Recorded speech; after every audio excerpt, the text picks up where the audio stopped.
tener profecía?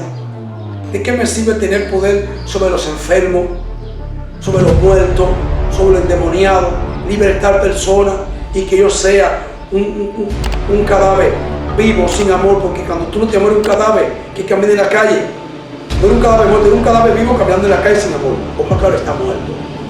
No dice claro que el amor es todo sobre todo. Si no hay amor, nada somos.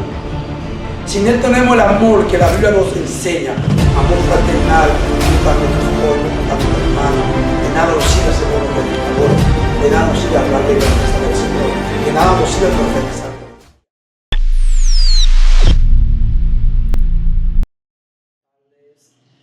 Bendecimos el nombre del Señor a todos amados oyentes que por medio de esta plataforma pueden escuchar la palabra que Dios ponga en nuestra boca. Y por qué no bendecir a la persona que Dios usa para que sea el canal de bendición para que ustedes, mis amados oyentes, reciban palabra de bendición. Dios les bendiga a todos en el nombre del Señor Jesucristo. Vamos a tomar la lectura, vamos a tocar un tema muy importante, un tema que nos lleva a un nivel de entender qué es el amor, por qué el amor es tan importante en un creyente. Dice el tema en 1 Corintios 13:1, dice el tema, la preeminencia del amor. Dice la palabra, en el nombre del Padre, del Hijo y del Espíritu Santo. Amén. Si yo hablase en lengua humana, angelical, y no tengo amor, vengo a ser como un metal que resuena o un símbolo que retiñe. Habla claramente ahí, que ven muchas personas en el camino del Señor, en el Evangelio, muchos predicadores, muchas personas, evangelistas, misioneros, que se ponen a adorar a Dios y de repente empiezan a hablar en lengua y no profetizan, no traen mensaje de vida, solamente hablan en lengua. Pero hay personas que no tienen amor de Dios, no tienen amor por sus prójimos, por su hermano, por su compañero. Y usted lo ve adorando al Señor en la iglesia, alabando a Dios, hablando en lengua, profetizando. Dice la palabra que son como los tímbalos que resuenan, o un metal que hace sonido, porque no tiene la esencia del Espíritu de Dios. Porque dice la Escritura, amará yo al Señor tu Dios sobre todas las cosas. Y luego dice, y amará a tu prójimo como a ti mismo. El amor tan importante, el amor todo lo sufre, el amor todo lo puede, el amor mueve montaña. Si la fe mueve montaña, el amor mueve más que la montaña, porque el amor es el motor de arranque de un creyente. Cuando un creyente tiene amor, se deja guiar por el Espíritu de Dios. Cuando un creyente tiene amor, escucha la voz de Dios y no camina en camino de tiniebla ni camino de pecado. Se mantiene en camino de luz firme, porque el amor es la luz del creyente. Pero dice más en el versículo 2, si tuviese profecía y entendiese todos los misterios, toda ciencia, y tuviese toda la fe, de manera que tradase los montes, y no tengo amor, de nada soy. Voy y lo repito, ¿de qué me sirve hablar en lengua? ¿De qué me sirve tener profecía? ¿De qué me sirve tener poder sobre los enfermos, sobre los muertos, sobre los endemoniados, libertar personas y que yo sea un cadáver vivo sin amor? Porque cuando tú no te mueres un cadáver que camina en la calle, no eres un cadáver muerto, eres un cadáver vivo caminando en la calle sin amor. O más claro, está muerto. No dice claro que el amor es todo sobre todo. Si no hay amor, nada somos. Si no tenemos el amor que la Biblia nos enseña, amor fraternal, junto a nuestros prójimos, junto a nuestros hermanos, de nada nos sirve ser buenos predicadores, de nada nos sirve hablar de grandeza del Señor, de nada nos sirve profetizar profecía, de nada sirve tener fe y que yo ore por un monte y Dios lo mueva a otro lugar. No hace falta tener amor, porque esa es la palabra que permanece: la fe, la esperanza y el amor. Y sobre todo, ¿cuál es el mayor? El amor. Si Cristo no hubiera tenido amor por nosotros, no muere en la cruz del Calvario y era dotado de poder inimaginable que los seres humanos hemos tenido ese poder. Y no que no lo hemos podido tener, porque Dios en su palabra que haríamos cosas más grandes que las que Él hizo. Pero hay que buscar de Dios, hay que tener el amor que dice la Escritura, hay que tener el amor de Dios en nuestros corazones. Ese amor que nos lleva a toda verdad, ese amor, que nos lleva a todo conocimiento, un amor verdadero, un amor limpio, un amor sin interés, un amor puro, un amor revestido de poder, de la presencia de Dios. Si el pueblo del Señor vuelve a ese antiguo amor, vuelve a ese amor que había antes, la iglesia va a florecer, la iglesia va a crecer, va a haber unidad, va a haber en el pueblo de Dios un crecimiento espiritual terrible, porque por falta de amor hay división en el pueblo de Dios. Ya los líderes no se reúnen entre los líderes de diferentes dominaciones de iglesia, no hay unión entre ellos, hay una división, hay un pleito, un celo, un crecimiento carnal. No quieren acercarse al crecimiento espiritual. ¿Cuál lo produce? Es el amor de Dios. Lo dice el versículo 3.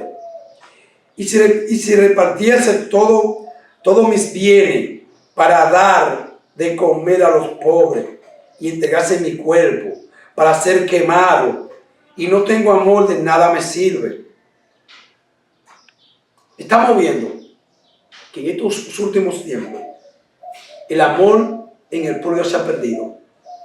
Hay personas en el pueblo de Dios que ven personas pasando necesidades y al no tener este amor no lo ayudan, pero vemos otros que lo ayudan para que digan que él ayudó. Tampoco tiene el amor que dice la Escritura, tampoco tiene el amor de Dios porque está haciendo algo para que la gente vea que él está haciendo obras sociales. Y si usted va a hacer una obra para tener un testimonio entre los hombres y no para tener dádiva ante Dios, de nada sigue hacer porque no tiene el amor de Dios. Lo lindo es que usted haga una obra por el amor de Dios y que sea Dios que te multiplique el favor que tú hiciste. ¿De qué te sirve hacer el bien y que el pueblo te engrandezca? Mira qué persona más bondadosa, mira qué persona más buena, se desprende de sus bienes para dar a los pobres. Dice la palabra, ya tiene tu recompensa, ya has tenido tu recompensa. Porque buscaste la gloria de los hombres, pero queriendo que tú hagas el bien para agradar a Dios y que Dios se engrandezca, Dios sea alabado a través del favor que tú has hecho, a través de la obra social que tú has hecho. Entonces viene el Señor, te prospera, te bendice, te hace crecer espiritual, te hace caminar en el camino del Señor. Porque tú estás haciendo algo para el Señor, no para los hombres. Ahí tú estás reflejando el amor de Dios que fluye en tus corazones. ¿Cuál es el amor que necesitamos en estos tiempos? Que la iglesia entienda que hace falta volver al antiguo amor. Hace falta volver a la senda antigua, donde se sentía un amor fraternal, un amor entre el pueblo del Señor, y ese amor nos ayudaba a llevarnos bien entre los hermanos, entre las demás iglesias. Pero es triste, lamentable, saber que en este tiempo el pueblo de Dios, en su mayoría, han perdido el amor. Los mismos pastores no tienen ese amor por la iglesia. Los pastores están luchando por su bienestar monetario, por el bienestar que le conviene a él, no por el bienestar del pueblo del Señor. A los pastores de estos tiempos se les está olvidando que tienen una responsabilidad de guiar a un pueblo de Dios a caminar bajo el amor del Espíritu Santo, bajo la santidad y la palabra del Señor. Estamos viendo pastores que tienen interés por una buena ofrenda, un buen diezmo. ¿Cuál? Eso es vanidad. Eso se va a quedar en esta tierra. Necesitamos pastores de amor, pastores que le duela el pueblo, que le duelan las ovejas, pastores que te hablen de la palabra de Dios sin quitarle, sin añadirle, decirte lo que está bien, lo que está mal. Pastores que tengan amor de Dios y que por amor puedan curar tus heridas, levantarte del suelo y ayudarte en ese proceso. Porque para eso son los pastores de la iglesia, para ayudar al pueblo a caminar bajo la santidad y la comunión con Dios.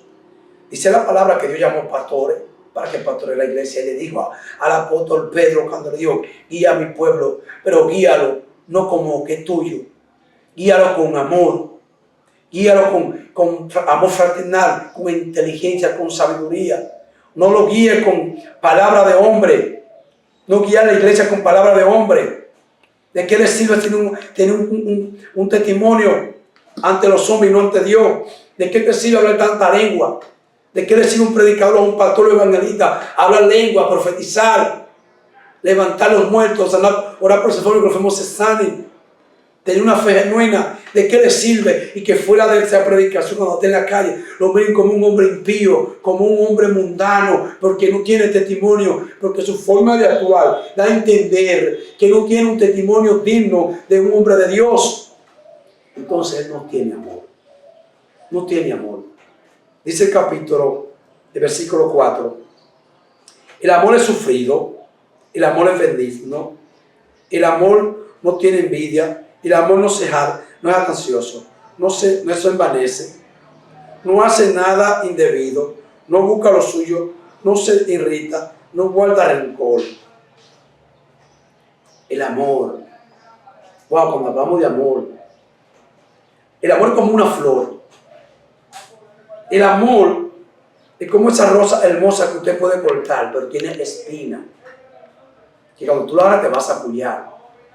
Pero cuando tú tienes amor, aguanta el puñón de la espina. O más claro, cuando en tu corazón hay amor, tú aguantas la corrección del Señor. Si tú tienes amor, tú no maltratas a tu prójimo, porque tú tienes que amarlo como a ti mismo.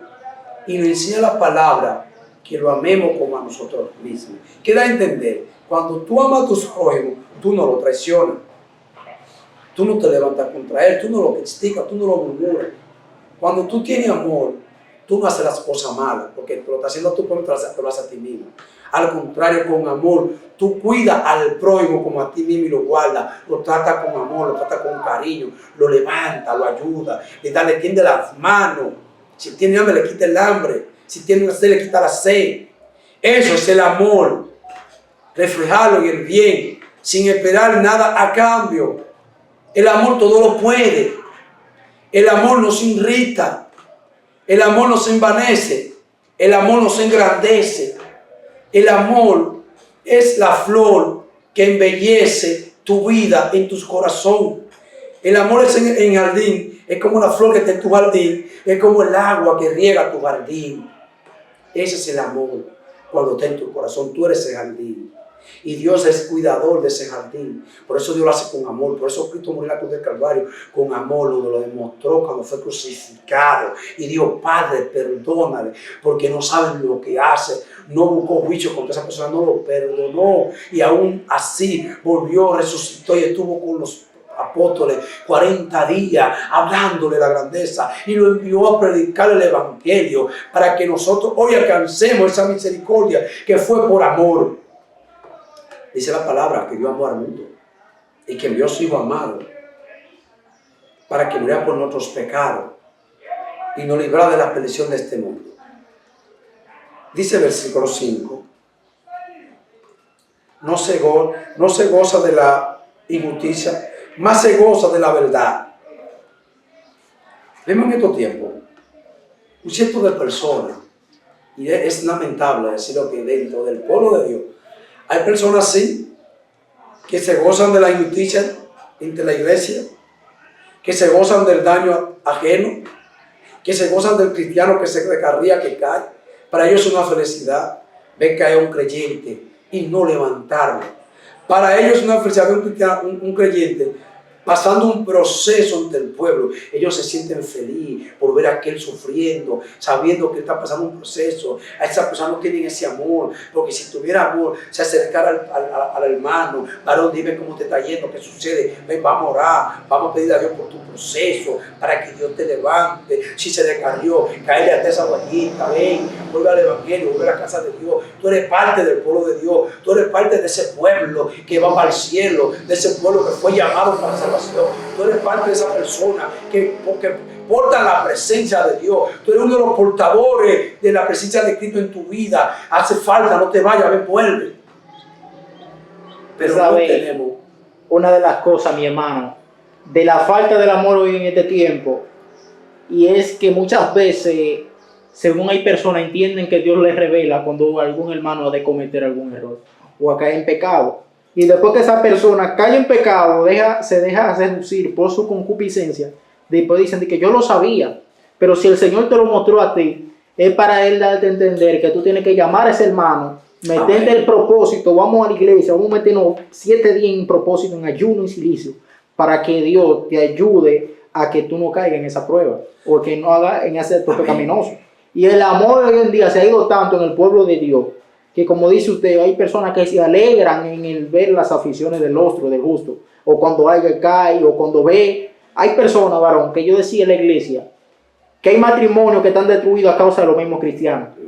Porque los mismos cristianos son los que hoy en día están complementando una separación emocional y matrimonial o matrimonio. Porque hay personas que hasta tienen sueños y revelaciones que no vienen al contexto espiritual. Y si ven, hay personas que aportan a la separación. Y por eso que dice la palabra, hay de aquel que haga caer a alguno de mis pequeñitos. Amén. ¿Sabe que hay el libro, creo que de Ezequiel, si no me equivoco, habla de la atalaya? Que cuando la atalaya ve el mal que viene al pueblo, debe tocar la trompeta. Y si la atalaya no advierte al pueblo, el mal va a caer sobre el pueblo. O más claro, cuando Dios demuestra a un creyente que hay un problema con un hermano, vaya, ahora es poder y avíselo. Amén. Porque si él tropieza y cae, Dios llamará a ti por cuenta por esa persona. Gracias. Porque Dios no te mostraba a ti para que tú te cuides de él. Si Dios te mostró el mal, no digas que tú lo sabías. Ve y ora, ayúdalo, que para que tú lo adviertes y el mal no lo alcance a él. Y si tú le adviertes y el mal le alcanza, su sangre demanda de él. Ahora, si tú no le adviertes y él cae y tropiece, su sangre demanda de ti. Amén. Ese es el trabajo de la atalaya o del creyente, que Dios le revela la visión, el problema del creyente. Por eso hay que tener amor para hacerlo. Hay personas que se dejan confundir con el daño del otro, burlándose de la persona. Si un matrimonio, por ejemplo, un matrimonio cristiano, está pasando un proceso, ¿cuál es el deber del que ve que tiene un proceso y problema? No de criticar el matrimonio, es de ayudar ese matrimonio. ¿Cómo se ayuda? Es orando por el matrimonio, orándole a Dios, que Dios se glorifique en ese matrimonio, que Dios entre y penetre y rompa toda cadena, todo problema que viene trayendo el enemigo, y que Dios entre el amor que hay en esa pareja, vive el amor que había entre ellos. Amén. Porque el matrimonio es bendecido por Dios, pero el plan del diablo destruir los matrimonios. Ahora, vamos a la iglesia como el matrimonio. ¿Cuál es el plan del enemigo con los creyentes?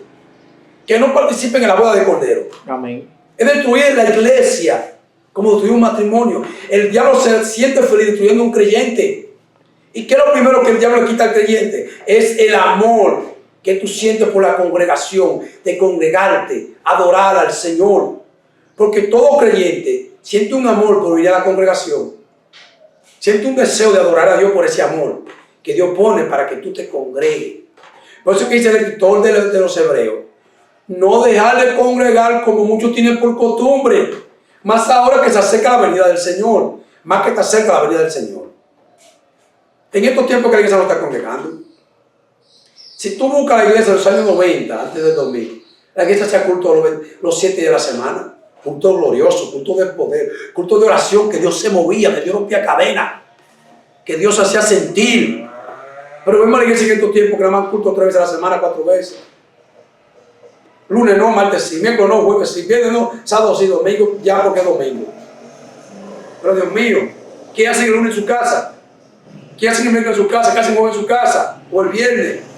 Vamos a alabar a Dios, vamos a buscarle a Dios. Se acerca la venida de Cristo. Está así de sonar la trompeta.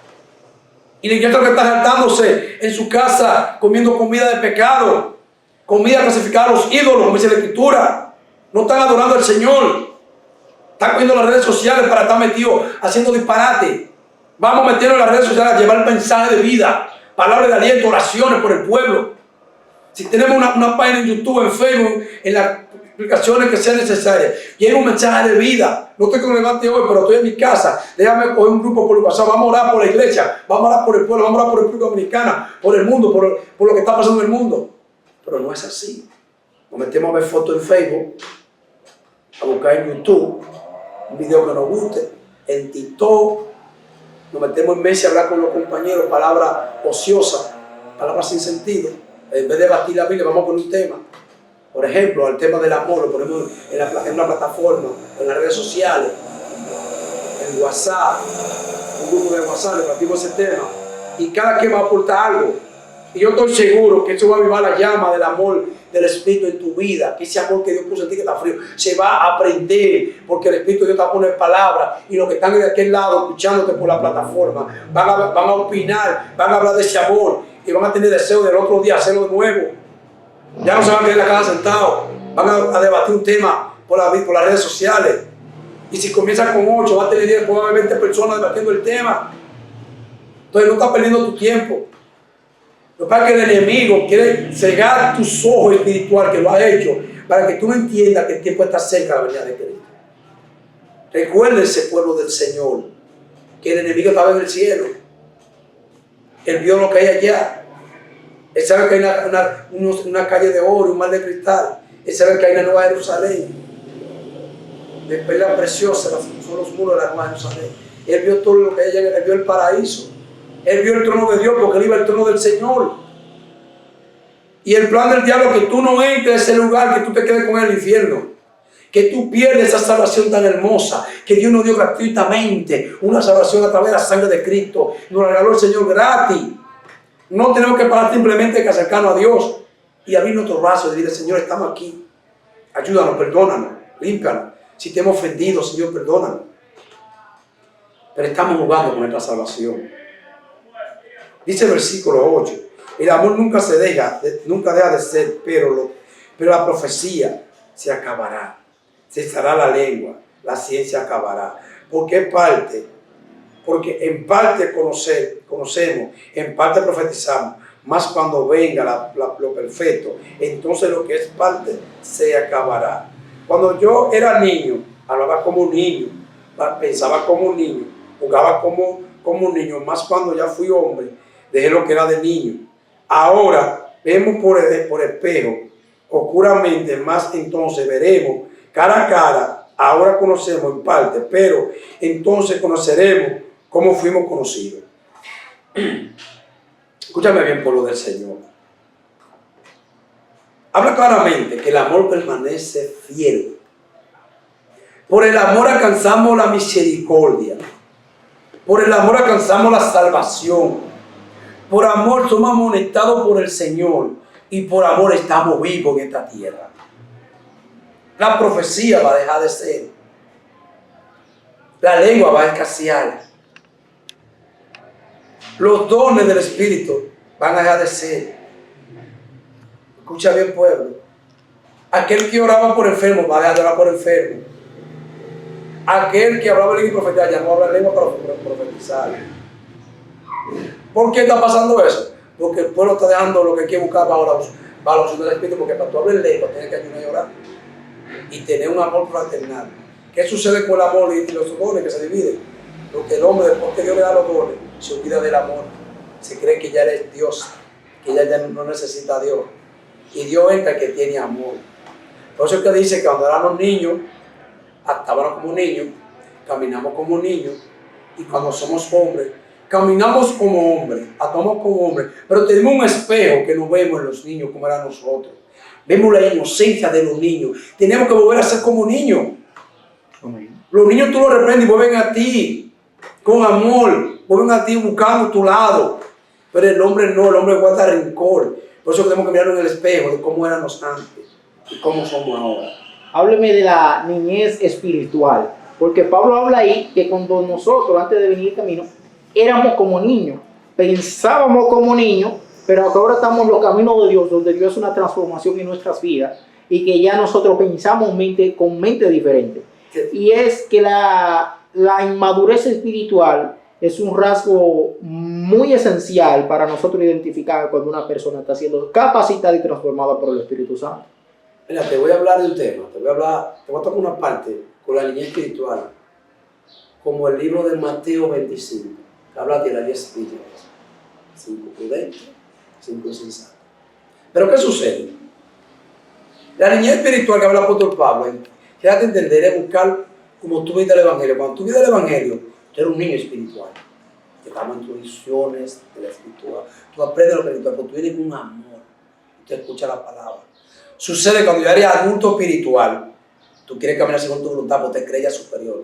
Las 10 vírgenes estaban todas en un solo lugar, reunidas esperando al esposo. Había 5 prudentes, 5 insensatas. ¿Pero dónde estaban todas? Vamos a tenerlo a la iglesia, vamos a nivel espiritual. 10 vírgenes. Carnalmente una virgen significa que no ha tenido contacto con hombres. Amén. Pero vamos al espiritual. Las 10 vírgenes espiritual es aquella que no ha tenido contacto con el mundo, que no se han contaminado, mantienen su intimidad con Dios. Eso es la niñez espiritual. Pero las 5 insensatas están también en el mismo lugar, pero tienen contacto con el pecado, no son puras. Por eso su lámpara espiritual se ha ido apagando y no tiene suficiente aceite para poder esperar al esposo. Eso pasa con la niñez espiritual. Aunque tú te sientas adulto, pero sigues siendo niño, para que el Espíritu siga actuando tu vida y siga guiando tus pasos. Las 10 vírgenes estaban ahí y no aumentaron 5 a la boda. Eso va a pasar en estos tiempos. El pueblo de Dios va a entrar los que estén en santidad y en comunión con el Señor, que guarden la palabra y los estatutos que están escritos en la Escritura.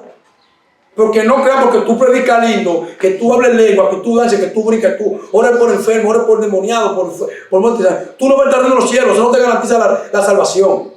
A ti te garantiza la salvación. Es si tú te sometes a la palabra de Dios y guardas la palabra y andas según la Escritura. Dice la palabra en santidad y justicia todos los días de vuestra vida. Dijo el apóstol Pablo: sé imitador de mí como yo de Cristo. Y si hablamos de la vida del apóstol Pablo, entendemos que este señor andaba matando los hijos de Dios. Y él lo hacía pensando que lo hacía bien. Pero Dios tuvo que manifestarse el apóstol Pablo para hacer entender que lo hacía mal. Pero después que el apóstol Pablo tiene encuentro con Cristo, ¿quién fue el apóstol Pablo? Fue una de las personas que llevó el evangelio más lejos y alcanzó más territorio que muchos. Pero el apóstol Pablo pasó un proceso fuerte, pero se mantuvo íntegro ante Dios. Se mantuvo en una comunión íntima con el Señor. No se doblegó ante el pecado. Hizo entender a la iglesia el camino de la salvación como era. Ahí tenemos un apóstol Pedro, un señor que andaba con Cristo de la mano, un hombre astuto, hábil de mente, no de mucha letra, pero hábil de mente. Este señor era un hombre experto, porque era rápido, y Cristo tuvo que arrepentirlo por su rapidez. En una ocasión, Dios lleva a Pedro, a Juan y a otro de los apóstoles, que no me acuerdo el nombre, y se transfiguró ante ellos. Y el único que fue hábil fue Pedro, que le dijo: Señor, vamos a hacer tres capillas, una para ti, uno para Elías y otro para Moisés. Y conoció a Moisés y a Elías. ¿Y por qué lo conoció? Porque él escuchaba de la ley y hablaba de esa persona. Pero no obstante, en una ocasión, el Señor está predicando la palabra y le está hablando la verdad al pueblo. Y el pueblo empezó a irse disgustado. Y el apóstol Pablo se para. El apóstol Pedro se para y dice: Señor, se están yendo. Habla despacio. ¿Qué le fue la respuesta de Cristo? ¿Te quieres tú también? No, pues el Señor le dijo: no, Señor, espérate. ¿Y a quién iremos? Si solo tú tienes palabra de vida. Si solo tú estás hablando de verdad en pocas palabras, ¿por qué miré de tu lado si en ti hay palabra de vida? O más claro, tú me estás asegurando la salvación en el cielo. En este tiempo, en el pueblo de Dios, le predica la palabra como está escrita. Y se ponen guapos. Cuando hablamos de santidad y de buscar a Dios, que se ponen guapos. Porque quieren andar según su voluntad, según ellos. No quieren someterse. No quieren dejar el pecado. Cuando le hablamos que no se puede tomar alcohol, se ponen guapos. Buscan un versículo en la Biblia, mira, pero ahí se bebe. Pero no lo leen por qué se bebió ese tiempo. O no dice la Escritura que aquel que toma vino y sidra no es sabio. Si toma vino y sidra no eres sabio, ¿por qué lo dice? Porque tú perviertes la ley. La ley del Señor la pervierte. Tienes que someterte a la palabra. Pero no más ahí. Este Pablo, Cristo le hace una pregunta a los apóstoles y le dice: hablan de mí por ahí. Uno dice que yo soy Elías. Otro dice que soy de los profetas. Otro cree que yo soy el Cristo, que soy Juan Bautista. ¿Y ustedes qué dicen? Los apóstoles quedan callados. Pero se para Pedro. Dice: no, tú eres el Cristo. Tú eres el Hijo de Dios viviente. Él le dijo al Señor a Pedro: si no te lo roto ni carne ni sangre, no mi Padre en el cielo. Entiende, mi iglesia. Es necesario que el pueblo de Dios se someta a la palabra. Lea la Escritura y busca a Dios como dice la Escritura. Es necesario que la iglesia vuelva al primer amor. Es necesario que la iglesia vuelva a ese poder que se movía en la iglesia. Es necesario que la iglesia se someta al Señor. Es necesario que el pueblo de Dios escuche la palabra de Dios como está escrita. Que no se guía por camino de transgresores. No se guía por hombres que caminan en camino de pecado. Es necesario, pueblo, que te levante en búsqueda del Espíritu Santo. Porque por eso que hay muchos que han sido engañados con personas que vienen trayendo un mensaje contrario al Evangelio, diciéndote que se puede hacer esto. Hoy andan por ahí un grupo predicando que para siempre salvo. que ya Cristo murió en la cruz por tu pecado, ya tú tienes tu salvación segura. Y es así. Oye, es así, no le digo Cristo a los discípulos, que vean que está en continua santidad. Hoy no le digo Cristo a los discípulos que no se podía fornicar y adulterar, que no se podía hablar mentira, que no se podía robar. ¿Por qué se lo digo? Y después que él se muere, el apóstol Pablo predica sobre ese mismo tema. Y le dice a los Gálatas que la fornicación es pecado, que el adulterio es pecado, que la mentira es pecado, que la blasfemia es pecado, que habían pasado de lo espiritual a lo carnal. Estamos viendo en estos tiempos en la iglesia. Vemos un pueblo que se está recasando. La Biblia dice que tú te puedes casar 2 veces. Ten cuidado con quién te va a casar para que no tengas problemas. No dice que sea adulterio, que es fornicación. Pero qué lindo, porque dice que a los adúlteros y los fornicarios los juzgará Dios. Porque no diga que tú tienes problemas, tienes necesidad. Tu necesidad, llévala ante el trono del Señor, ante el altar de Cristo, y preséntate ante Dios y pídele ayuda por tu necesidad. No te cases en pecado, porque a Dios no le agrada que te cases en pecado, porque está permitiendo la ley de la palabra, de los reglamentos de la Biblia.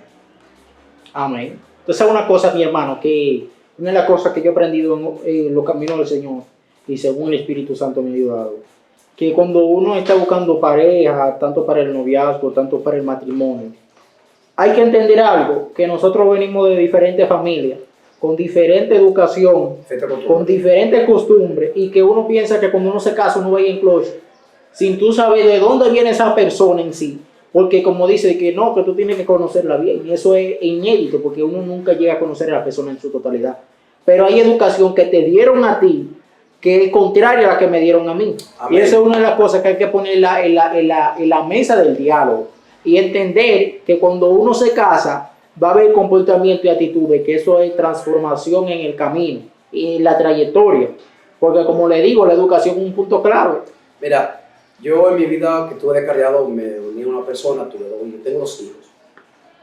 Pero yo me uní con ella en el mundo, hice una unión libre, no nos casamos, pero mantuve mi postura como que me había casado en la iglesia.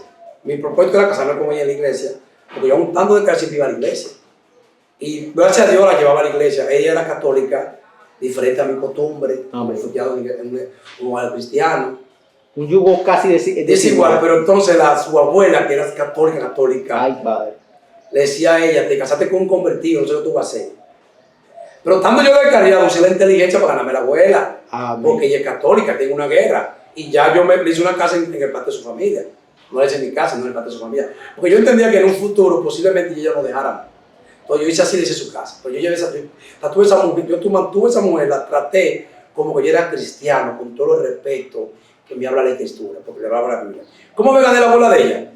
Siguiendo de la corriente, sin desviarme de lo que aprendí en la escritura. Empecé a leer la Biblia, empecé a tratar con ella, la escritura, la empezó a entender. Y empezó a entender una vieja idólatra, una Virgen María, con una Virgen María de la Altagracia, una Virgen de la Mercedes por allá, que yo me sorprendía, me sorprendía. ¿Pero qué agarré yo ahí? Le leí Salmo 115. Cuando yo le leí esa cuestión a esa mujer, ella no me dijo nada. Yo leí en la siempre me levantaba a la mañana y otra vez leía la Biblia a ella. Me fui. Pero cuando yo volví en la tarde me sorprendí. Yo no hallo los cuadros en la casa. Hermano, yo me sorprendí. Oye, ¿qué pasó aquí? Me dijo la que era mi esposa en ese momento, mi mujer. Mi abuela votó todo eso, porque tú leíste un salmo que dice que eso no, si eso es así, que así eso es la casa. Esa señora, de ahí para acá, hubo un cambio. Esa señora le dijo a esa mujer, tú tienes un hombre bueno, valóralo, no lo dejes, no te apartes de los caminos que él sigue. Sigue los pasos del muchacho, es un hombre bueno, trabajador, convertido, que no sea nuevo, pero un hombre que tiene un parámetro muy diferente, tiene una costumbre muy